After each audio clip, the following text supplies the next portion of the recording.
नमस्कार, मैं हूं वसीम। TCS पर आपका स्वागत है। करीब एक साल पहले प्रशांत किशोर ने एक बयान दिया था कि बिहार में दो तरह के उद्योगी फल फूल रहे हैं, रोजगार दे रहे हैं। एक है शराब माफिया और एक है खनन माफिया। शराब माफिया के बारे में हम काफी कुछ जानते हैं, समझते आए हैं। ये खनन माफिया क्या है? ये खनन माफिया वो माफिया है जो बिना किसी लाइसेंस के नदियों के घाटों से रेत का उत्खनन करते हैं और उससे मुनाफा कमाते हैं। जाहिर है कई बार पुलिस की भी मिलीभगत होती है, कई बार बड़े नेता भी इसमें शामिल रहते हैं।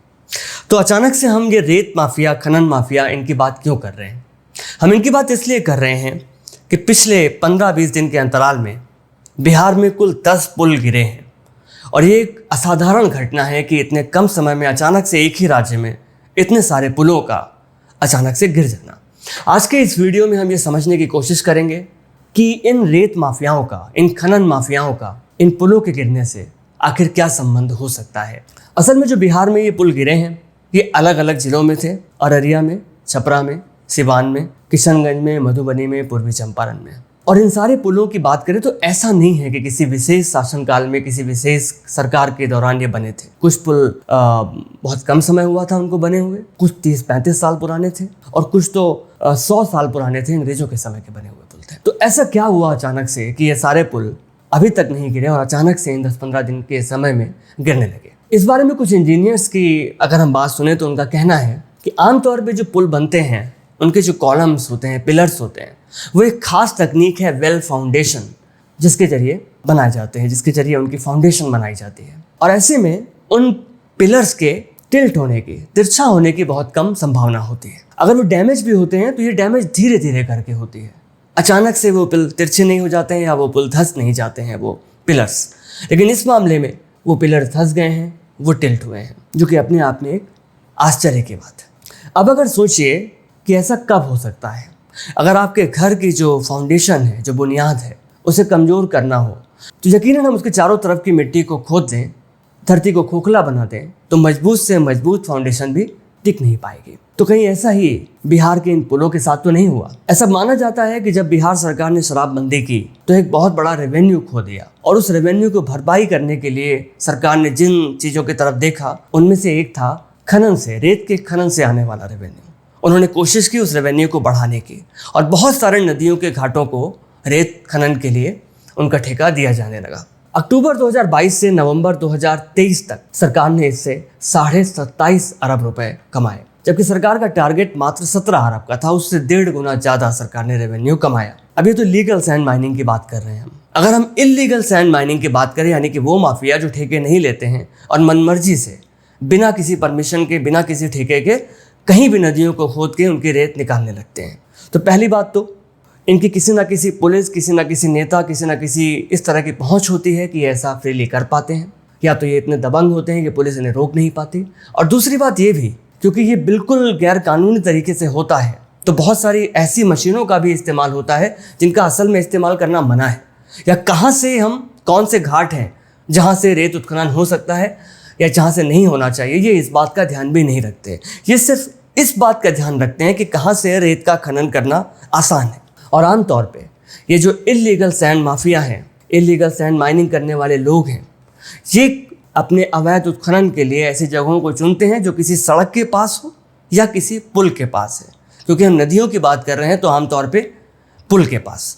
ऐसा इसलिए करते हैं जिससे कि तुरंत से तुरंत उन ट्रकों को जो इस रेत से भरे जाएंगे उनको तुरंत से ट्रांसपोर्ट किया जा सके, बहुत कम खतरा हो उन ट्रकों के पकड़े जाने का।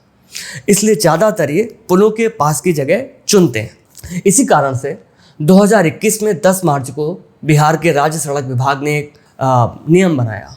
उन्होंने पुल के आसपास, किसी भी पुल के आसपास 500 मीटर तक दोनों तरफ रेत के उत्खनन पे रोक लगा दी। इस बारे में जो वहाँ के अमृतलाल मीना, वहाँ के एडिशनल सेक्रेटरी थे, उनका कहना था कि नदियों का फ्लो मुड़ जाता है इस तरह की खुदाई से, क्योंकि जब आप इस तरह रेत निकाल देते हैं तो कई बार नदियों का फ्लो ही मुड़ जाता है, उनका बहाव किसी और दिशा में होने लगता है।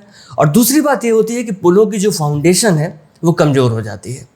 एक और अधिकारी का ये भी कहना था कि ऐसे मामले असल में हुए हैं जहाँ पे पुलों की नींव कमज़ोर हो रही है। उन्होंने एक पुल का नाम लिया कोइलावर का रेलवे ब्रिज।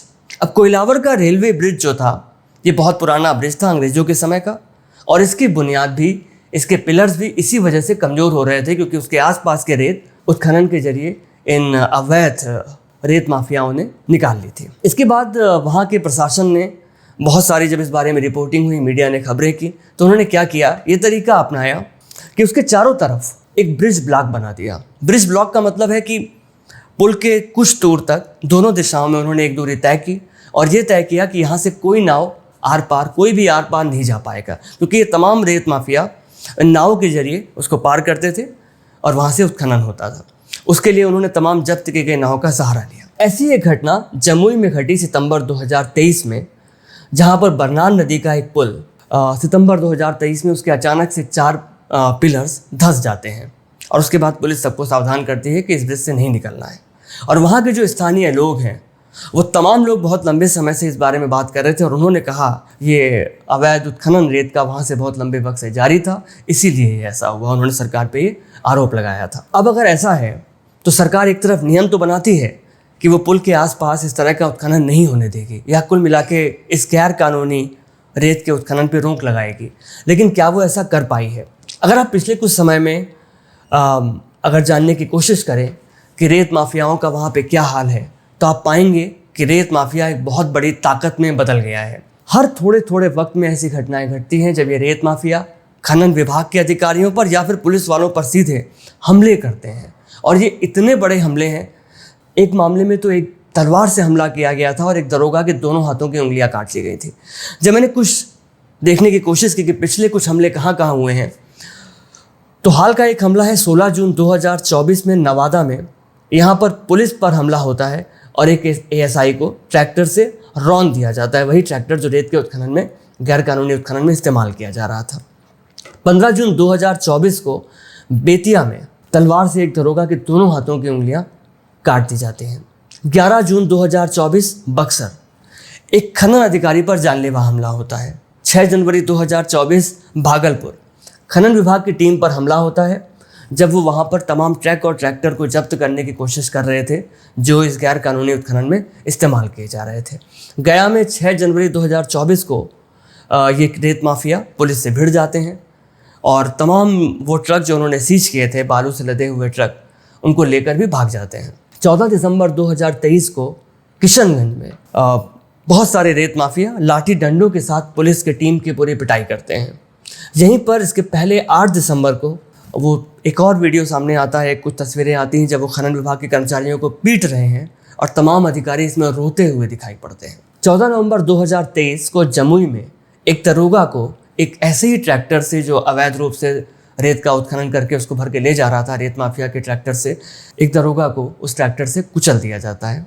वो अपनी जान गंवा बैठता है और एक और सिपाही इस हमले में घायल होता है। 2 नवंबर 2023 को मुंगेर में ऐसे ही कुछ वाहनों की चेकिंग के दौरान सिपाही को पीटा जाता है और पुलिस की गाड़ी में तोड़फोड़ होती है। 12 अक्टूबर 2023 गया में दरोगा समेत 2 पुलिस वाले घायल हो जाते हैं जब ये खनन माफिया पुलिस पर हमला करते हैं। अगस्त 2023 नवादा, 2 खनन अधिकारी और 1 जवान पर हमला होता है और वो फिर से एक ट्रैक्टर जो रेत से लदा हुआ है, अवैध उत्खनन के द्वारा जमा की गई रेत से, जिसको पुलिस कब्जा करने की कोशिश कर रही थी, सीज करने की कोशिश कर रही थी, उसको लेकर फरार हो जाते हैं। और एक सबसे चर्चित घटना अप्रैल 2023 में पटना में घटी थी, बिहटा प्रखंड में, जहां पर 3 अधिकारियों को, जिनमें से एक खनन विभाग के अधिकारी महिला अधिकारी थी, इन लोगों को पीटा जाता है और घसीटते हुए जहाँ से खनन हो रहा था, जहाँ ये रोकने गए थे, वहाँ से खदेड़ के भगा दिया जाता है। तो अगर देखें तो सरकार ये जानती है कि बहुत लंबे समय से सरकार को ये पता है, सरकार का ही राज्य सड़क विभाग है जिसने इस खनन पे रोक लगाई है।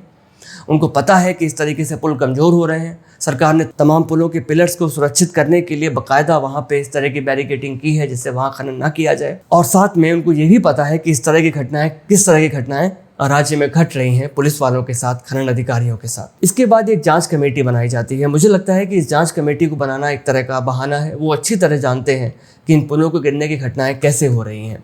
और जाहिर सी बात है कि या तो ये सरकार की असफलता है, क्योंकि एक तरफ पूरे देश की मीडिया ये तस्वीर दिखाती है कि बिहार बदल गया है और बिहार में सुशासन है, बिहार में लगातार विकास हो रहा है, तरक्की हो रही है, और एक तरफ ये सारी खबरें लगातार पुलिस वालों पर, खनन विभाग के अधिकारियों पर हमले होना, अखबारों में इस तरह की हेडलाइंस हैं कि खनन माफिया इतने खतरनाक हो गए हैं कि पुलिस भी अब उनके मामलों में, उनके इलाकों में घुसने से डरती है, बाहर से दूर से निकलती है। इसका मतलब है कि बिहार में कुछ बदला नहीं है, अभी भी एक अंधेरा युग चल रहा है और अभी भी सरकार, प्रशासन अपनी जिम्मेदारी लेने की बजाय जांच कमेटी बना रहा है, सब कुछ कर रहा है और ये स्वीकार नहीं कर रहा है कि इसमें उसकी कितनी बड़ी असफलता है कि लगातार कोशिशों के बाद भी रेत उत्खनन होते रहे हैं इन नदियों से, इन घाटों से, जिससे और वैसे भी जब किसी नदी को रेत को वहाँ से खोद के निकाल देंगे, नदी गहरी हो जाएगी तो उसमें बहाव तेज हो जाएगा।